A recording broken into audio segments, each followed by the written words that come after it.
Iyon, magandang araw sa ating lahat. Muli naman nagbabalik ang lingkod Rondi News TV. Itong balita ngayon, viral.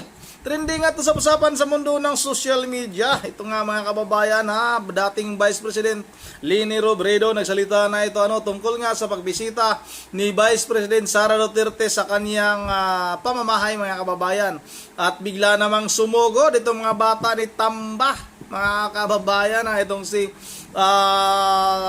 DILG Secretary Benhur Abalos at itong si Budots. Si Budots itong si Congressman Bong Revilla. Iboboto niyo pa ba itong tao na ito? Bumubudots na noong nakarang eleksyon, nananalo mga kababayan. Samantala itong si Trillanes pumalag din, no? Nung nalaman niya na pumunta itong si VP Sara Duterte sa pamamahay ng dating Vice President Leni Robredo. Nagsalita nga ito at sinabi nga kung gusto talaga sana ni VP Leni na hindi tatanggapin si VP Sara Duterte ay may magawa naman daw talaga. Ano bang pakialam mo dating Senador Canin Trillanes kung tatanggapin ni didiktahan mo ba si dating VP Leni Robredo?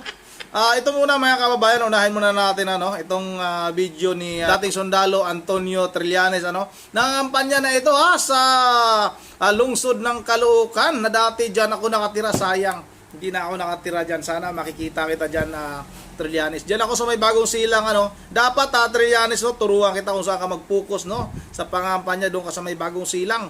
Kasi nga ang bagong silang ay ang pinakamalaking barangay sa buong Asia.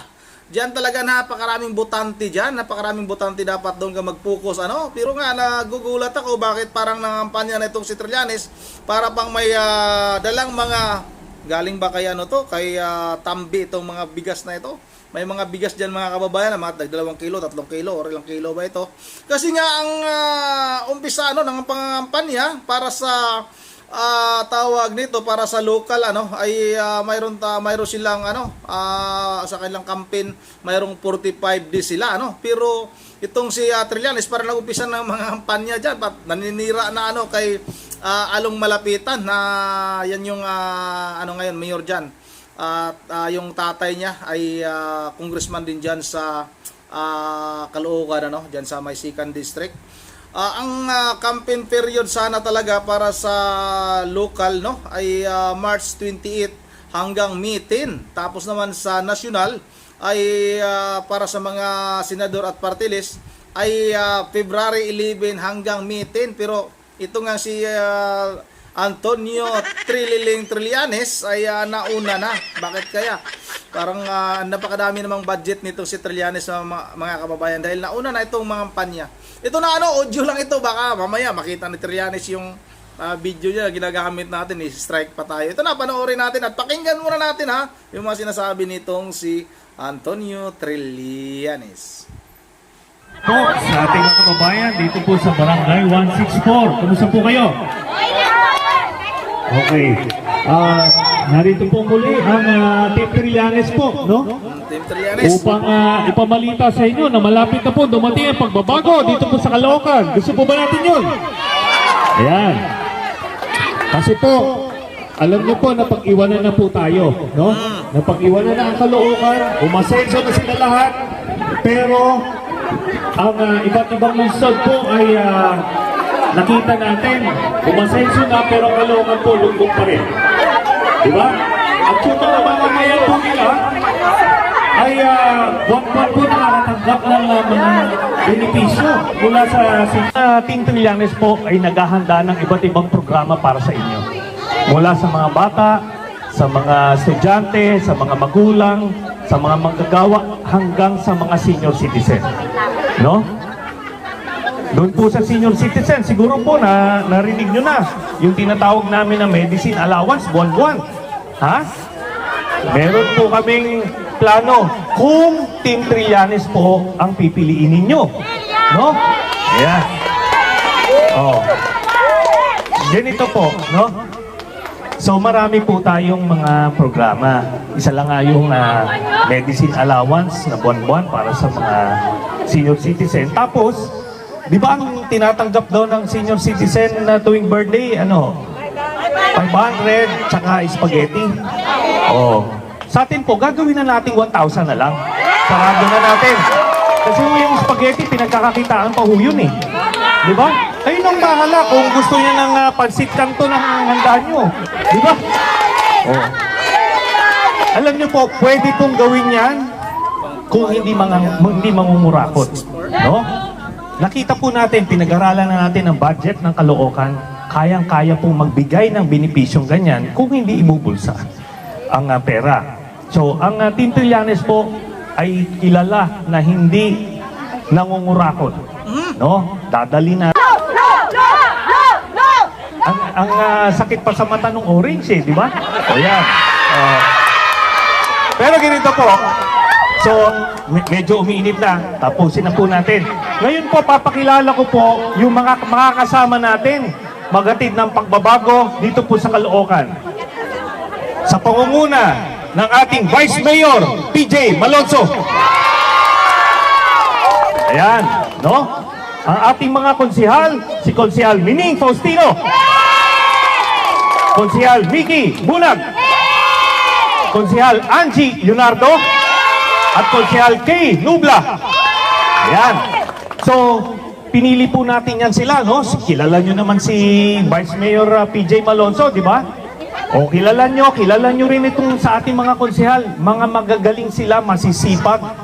Ano? At higit sa lahat, may malasakit po sila sa ating mga kababayan dito sa Caloocan. Kaya kailangan ko po sila para sila yung magpapasa ng mga ordinansa, magbibigay ng benepisyo po sa inyo. Okay po ba yan? Di ba? Team Trillanes na, buong buo. Okay po ba yan? Oh, sige po. Yan lang po ang aming mensahe. Magandang hapon po. Yun ang langampanya na si Trillanes sa Caloocan, mga kababayan, bilang tatakbo ito bilang mayor sa darating na eleksyon. Ang aga ng kampanya nitong si Trillanes, pero kahapon nag-alboroto ito dahil nga itong si BP Lini.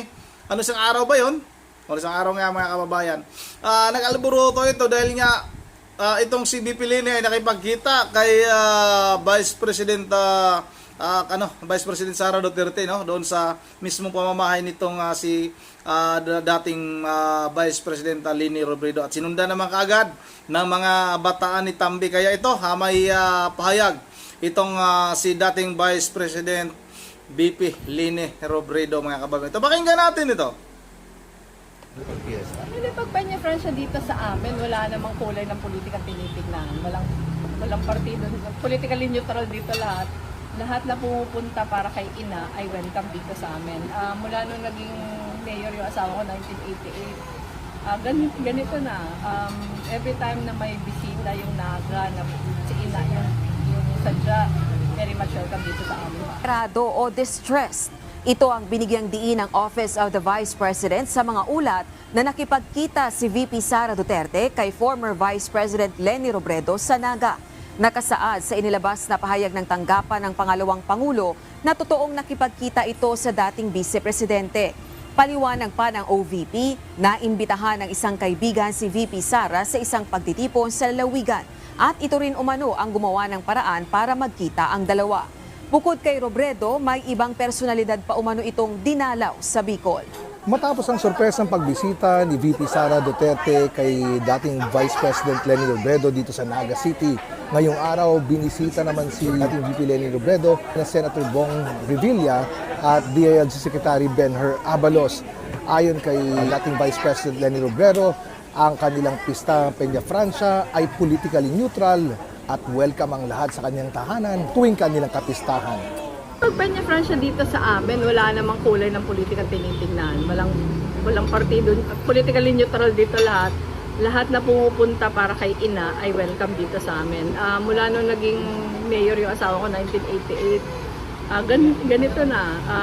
Every time na may bisita yung naga, na si ina, yung sadya. Doon na nga nagsalita na rin itong tanggapan ni Vice President Sara Duterte na pumunta siya doon, no, para makipagkita sa isang kaibigan. At yung kaibigan nitong si BP Sara, ayun naman yung gumawa ng paraan para makita sila ni dating Vice President Leni Robredo. At ito namang dalawang asungot, si Mr. Budots at si ikaw naman, ay talagang nagmamadali din pumunta doon sa pamamahay ni BP Leni para naman hindi mahuli sa exposure mga kababayan. Para naman makita sila sa mga balita. Kasi nga, mainit yung balita no isang araw na ito nga si VP Lini, VP Sara Duterte pumunta sa bahay ni Vice President Leni Robredo ay kagad-agad din silang sumugo doon para naman maisama sila sa balita ng mga TV station sa mainstream media mga kababayan.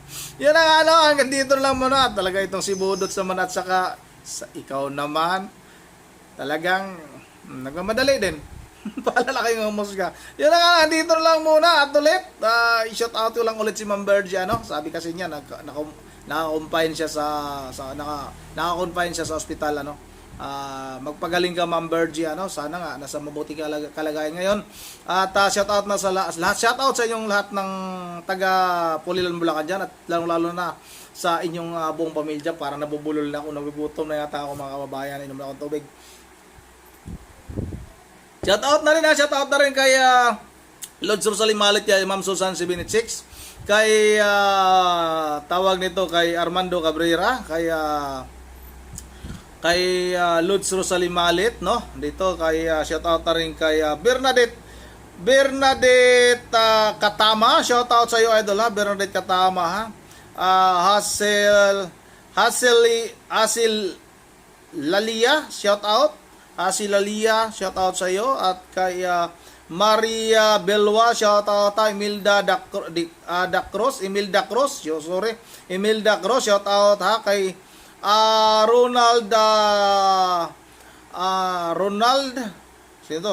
Ramon Marquez, shout out kay William Jerome, kay Linda Lavi at kay Roberto Galamgam at kay Linda San. At shout out na rin kay Rogresio Bactasa.